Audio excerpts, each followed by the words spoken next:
নমস্কার, জজবাত 24 বাংলা থেকে আমি সঞ্জয় মুখার্জি। আজকের আমাদের টপিক্সটা একটু অন্য টাইপের। আমাদের এই পশ্চিমবঙ্গে মুসলিম কমিউনিটি যারা তারা কেমন আছেন একটু যদি আমরা চিন্তা করে দেখি। এই মমতা ব্যানার্জি সরকারকে এই 15 বছর ক্ষমতায় রাখার পেছনে যারা মূল কারিগর তারা হচ্ছেন কিন্তু এই মুসলিম কমিউনিটি। যদিও তারা পুরোটা ভোট হয়তো নাও দেন, এই 34%-এর মধ্যে হয়তো ম্যাক্সিমামটাই ধরা যায় যে মমতা বন্দ্যোপাধ্যায়কে ভোটটা দেন। এবং কেন দেন না, তাদের এই ধর্ম ধর্ম ধর্ম ধর্ম করে তাদের যেসব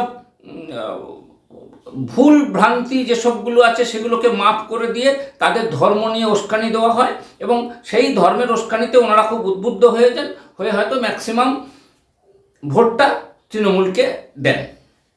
সেটা আপনারা দিতেই পারেন, কিন্তু আপনাদের তো একটা চিন্তা করা উচিত যে আমাদের যে আগামী দিনে আমাদের সন্তান সন্ততিরা এই রাজ্যে কেমন থাকবেন। যাদেরকে দেখিয়ে সবথেকে বেশি আপনাদের ভয় দেখানো হয়, যোগী রাজ্য উত্তরপ্রদেশ, গুজরাট।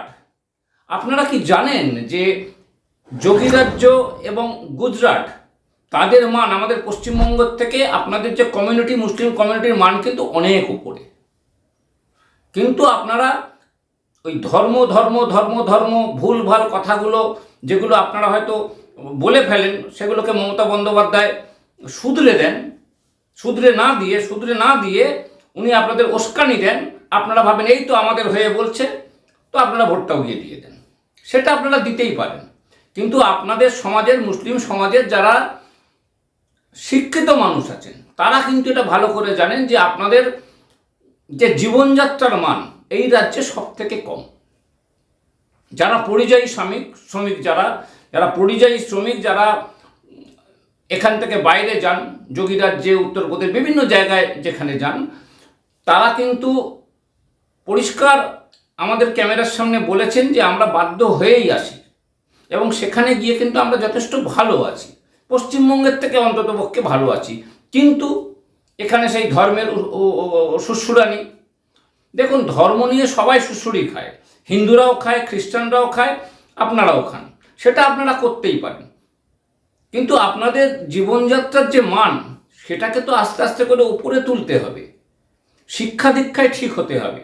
শিক্ষা দীক্ষা যখনই আপনাদের ঠিক হবে তখন দেখবেন ভুলভাল কাজ করতে যাবেন না। এদিকে আপনাদের দাঙ্গা বাঁধিয়ে দেওয়ার জন্য আপনারা কিন্তু খুব সহজেই আপনাদের দিয়ে দাঙ্গা বাঁধানোর কাজ করানো যায়। তার একমাত্র কারণ হচ্ছে শিক্ষা দীক্ষা মুসলিম সমাজের মধ্যে অনেকটা কম। যেদিন আপনারা বুঝে যাবেন যে না, দাঙ্গা তো বাঁধাচ্ছে, ঠিক আছে আমরা তো গিয়ে আগুন তো লাগিয়ে দিয়ে এলাম, কিন্তু আমাদের পেছনে কেউ থাকবে না, সেদিন কিন্তু আপনারা বুঝতে পারবেন যে না, তার জন্য শিক্ষা দীক্ষা চাই। আপনাদের জীবনযাত্রার মান উন্নত করতে হবে। যাই হোক, আগামী বিধানসভা যে নির্বাচন, আশা করছি আপনারা একটু ভেবে চিন্তে ভোটটা দেবেন।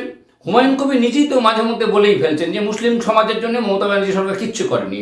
এই সরকার বিদায় না নিলে মুসলিম সমাজের উন্নতি সম্ভব নয়। উন্নতি বলতে এমন নয় যে আমরা একটা কমিউনিটি জায়গায় হয়ে ফেললাম, সেখানে চিৎকার চেঁচামেচি করে ফেললাম, আমাদের হয়ে মমতা বন্দ্যোপাধ্যায় দুটো কথা বলে দিল, আমরা দারুণ খুশি হয়ে গেলাম। কথা বললে হবে না।